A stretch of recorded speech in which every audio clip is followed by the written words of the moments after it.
ప్రతి సమస్యకు పరిష్కారం ఈగలై ఛానల్. నమస్కారం, ఈగలై ఛానల్కి స్వాగతం. డెఫినెట్గా నేను ఛాలెంజ్గా తీసుకుంటున్నాను. ఎందుకనంటే ఈరోజు వరకు ఆర్లో పోలీస్ స్టేషన్లో ఒకసారి మీరు చూస్తే షెడ్లు వేసుకొని ఉన్నారండి. పోలీస్ స్టేషన్లో మినిమం ఫెసిలిటీస్ లేవు, మినిమం ఇమ్యూనిటీస్ కూడా కల్పించకుండా పోలీసులు ఉద్యోగాలు చేయమంటే ఎలా అవుతుంది? అలాగే నేను ఆల్ ఆఫ్ సడన్ వీళ్ళకి నేను ఏదో చేస్తాను కదా, చెయ్యొచ్చు. సిఎస్ఆర్ ఫండింగ్స్ ఉన్నాయి. కలెక్టర్ గారికి ఒకసారి కలెక్టర్ గారు నిజంగా 5 సంవత్సరాల్లో కలెక్టర్ గారు కూడా దృష్టి పెట్టుంటే వాళ్ళకి ఎంతో కొంత మంచి జరిగేదేమో. ఈ రోజు వరకు ఒక అకాడమీకి కానీ వీటికి వచ్చిన డబ్బులు ఏమైపోయినాయి?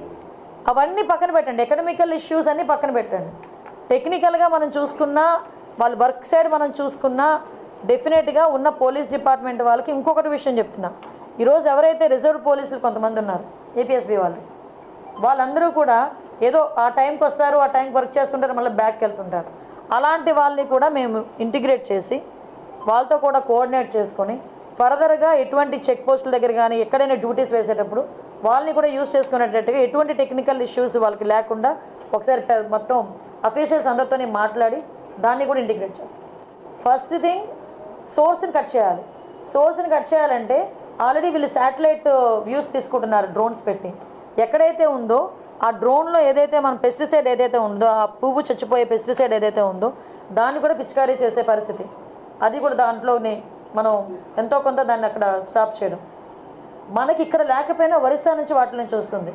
సో ఒరిస్సా గవర్నమెంట్కి కూడా యాజ్ ఏ హోమ్ మినిస్టర్ నేను ఒక లెటర్ కూడా పెడతాను, అక్కడ పోలీస్ డిపార్ట్మెంట్ వాళ్ళని సహకరించమని, వీలైతే వాళ్ళకి మనకి ఒక కోఆర్డినేషన్ కలిపి ఒక మీటింగ్ పెట్టమని, అక్కడ నుంచి కూడా సరఫరా స్టాప్ చేయడానికి. తీరా ఇక్కడికి వచ్చిన తర్వాత సరఫరా కూడా జరిగేటప్పుడు వ్యాన్స్, కంటైనర్స్ తీసుకెళ్ళిపోతున్నారండి. వీళ్ళు ఎంత టెక్నాలజీ యూజ్ చేస్తున్నారంటే ఆ స్మెల్ కూడా రాకుండా ఆ ప్యాకింగ్ కూడా చాలా డిఫరెంట్గా చేస్తారట ప్యాకింగ్ కూడా. సో మేము కూడా ఏమనుకున్నామంటే, ఇందాక మేము మాట్లాడుకున్నాం చాలామంది, కొంత ఒక టెక్నాలజీని కూడా యూజ్ చేసుకొని ఫర్దర్గా అంతా ఒకేసారి మీకు చెప్పిన మేడం ఏంటి గాల్లో మేడలు కడతాంది అనుకుంటారు, కానీ గాల్లో మేడలు కాదు, భూమి మీద మేడే కడతాం. డెఫినెట్గా కంపల్సరీగా వాట్ ఎవర్ మేము అనుకున్నట్టు చేయడానికి సిద్ధంగా ఉన్నాం. వెరీ ఛాలెంజింగ్ గేమ్ ఇది చేస్తాం. ఎస్పెషల్లీ గంజాయికి టాస్క్ ఫోర్స్ అనేది ఏర్పాటు చేస్తున్నామండి. ప్యాటర్న్ ఏంటంటే ఇప్పుడు ఆల్రెడీ ఇప్పుడు మనకి నైట్ అయ్యేసరికి చాలామంది గుంపులుగా చేరటాలు, గంజాయి తీసుకోవడాలు రోడ్ల మీద నేను చాలా సందర్భాల్లో చూశాను. ఎక్కువ నేను పాయకరపేట నుంచి వచ్చేటప్పుడు కానీ జర్నీస్ చేసేటప్పుడు కానీ చూసుకుంటే ఒక చిన్న చిన్న గట్ల మీద గ్రూప్ ఆఫ్ పీపుల్ కూర్చోవటం, ఆ వచ్చే వాళ్ళు వచ్చే వెహికల్స్ని ఆపడం, చైన్ స్నాచింగ్స్ ఇవన్నీ కూడా చాలా ఎక్కువగా జరుగుతున్నాయి. సో సిటీ సరౌండింగ్స్ అంతా కూడా ఆ అలర్ట్నెస్ అనేది క్రియేట్ చేయాలి ఫస్ట్. అంటే ఈ గుంపులుగా కూర్చొని రోడ్ల మీద కూర్చొని గంజాయి తాగేది, రోడ్ల మీద వాళ్ళు వీరంగం చేసేది, రోడ్ల మీద వెళ్ళే పాసెంజర్స్ని ఆపేది, ముందు అలాంటివన్నీ కొంచెం ఉన్నవి కంట్రోల్ అవ్వాలి. దానికి కంట్రోల్ అవ్వడానికి ముందు టాస్క్ ఫోర్స్ అనేది పనిచేస్తుంది. ఇంకొకటి కూడా చెప్తున్నా, ఇప్పుడు ప్రతి ఒక్క చోట పోలీసులు వెళ్ళి కూర్చొని చూడలేదు.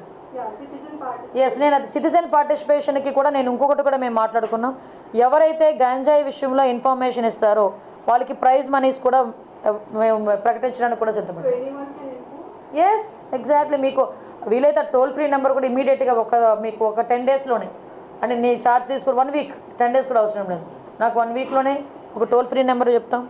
ఎవరైనా ఇన్ఫామ్ చేసింది కరెక్ట్ అయితే కనుక ఇన్ఫామ్ చేసిన వాళ్ళకి గోప్యంగా ఉంచుతాం, వాళ్ళని బహిర్గతం చేయం. యాజ్ టాప్ 3 ప్రయారిటీస్ అయితే ఫస్ట్ థింగ్ గంజాయి డ్రగ్స్, కంట్రోల్ ఆఫ్ గంజాయి and drugs. Second thing is protection of women. Third కూడా ఏంటంటే భూములు కబ్జాలు కాకూడదు. ఒకటి ఏంటంటే భయం క్రియేట్ అవ్వాలి, 2 వాళ్ళకి లైవ్లీహుడ్ కావాలి. ఈరోజు గంజాయి ఎందుకు పండిస్తున్నారు? వాళ్ళు గిరిజనులు, అందరూ కూడా అమాయకులు, వాళ్ళు గిరిజనుల చేత పండిస్తున్నారు. వాళ్ళు కొంతమంది పెట్టుబడి పెడుతున్నారు, వెళ్ళి ఎకరాకి 1,00,000 ఇస్తాను, ఎకరాకి 2 లక్షలు ఇస్తాను అని వాళ్ళకి చేత పండిస్తున్నారు. ఆ తాలూకా దాని రెస్పాన్సిబిలిటీ అంతా పాపం ఆ గిరిజనులు భరిస్తున్నారు. రేపు పొద్దున్న ఎవరైతే పెట్టుబడి పెట్టాడో వాడు దొరకడు, మనకి ఎవడు దొరుకుతాడో, అక్కడ ఎవడైతే పండిస్తున్నాడో వాడు దొరుకుతాడు పోలీసులు వెళ్తే.